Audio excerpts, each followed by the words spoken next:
And you talk in the book about sort of the undecided voters and the way deep emotions lead people to take firm political positions that might not make sense to somebody who's trying to consider it from a more rational ideological perspective. I think in some ways it's interesting. 'Cause in my books, I always follow a handful of people, and so I don't necessarily know what my own thesis is at the beginning. I know I have a question, and I certainly don't know the cross-cutting themes or lessons or what they all have in common because I'm just following people for a period of time.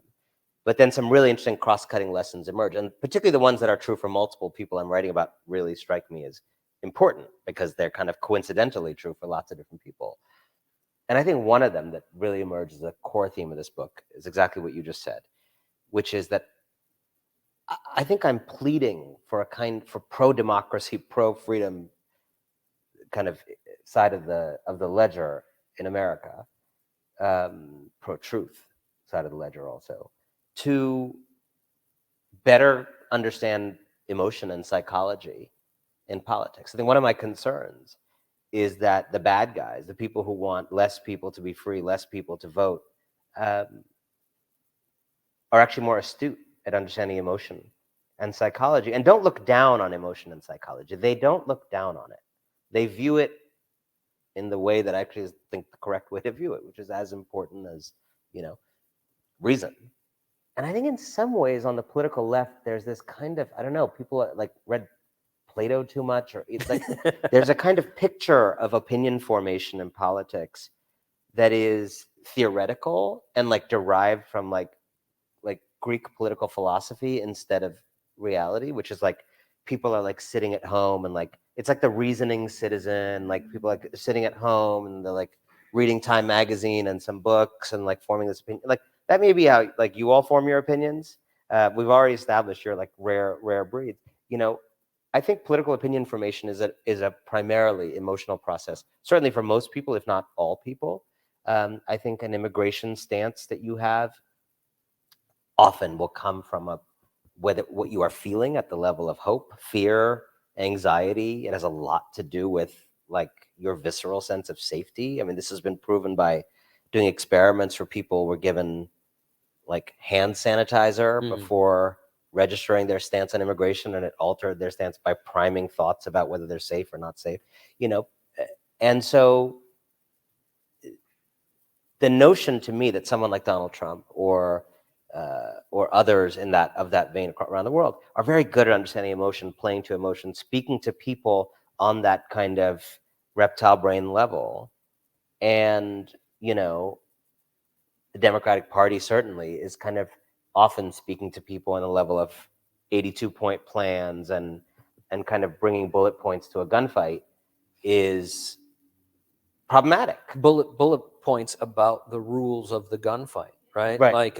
Like you Correct. People you spoke to talk about the problem of, but I wrote a whole bunch of stories about the problem of the filibuster, which is a real problem, but nobody that you need to convince, they're all asleep by the time you get to the third syllable of filibuster, right? Like, and so, you said, and I think we chatted about it before, like a lot of people, progressive people, believe they're too smart for these kind of bumper sticker slogans and emotional strategies, and yet they're outsmarting themselves out of being able to have a real human communication with the people they're trying to convince. Yeah, I mean, I think this has happened here, and it's certainly happened in the United States, but it's happened with center-left parties around the world, which is that they kind of got divorced from their labor union base, right? They're often still called labor parties, but they're not labor parties anymore. The Democratic Party is certainly not a labor party anymore. It's a party of affluent, college-educated people, and then the most marginalized people. It's a very strange coalition in that sense.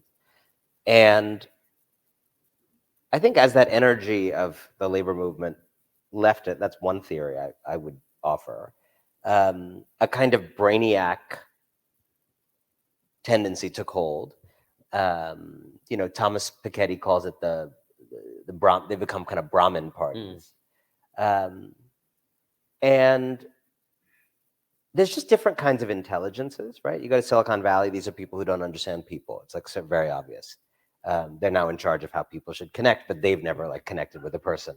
Zuckerberg never had a friend, but now he's in charge of friendship, right? So that's like that problem. And then you have the problem of the kind of intelligence that I think is concentrated at the top of the Democratic Party is a kind of technocratic intelligence. It's an intelligence about policy. It's an intelligence about field organizing and data and fundraising. Just like This is the way the system should logically work. Right. So we're optimizing. a lot of optimizing, a lot of like spreadsheets, a lot of that kind of thing, and useful stuff for certain things.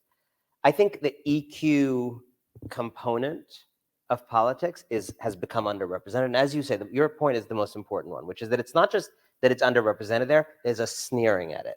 At some deep level, I think there's a looking down on catering to emotion, looking down at simple narrative. And I would just say, as someone who writes, does storytelling and whatever, like, I think it's a huge mistake to sneer at telling stories that connect with people at the visceral level in which people actually live.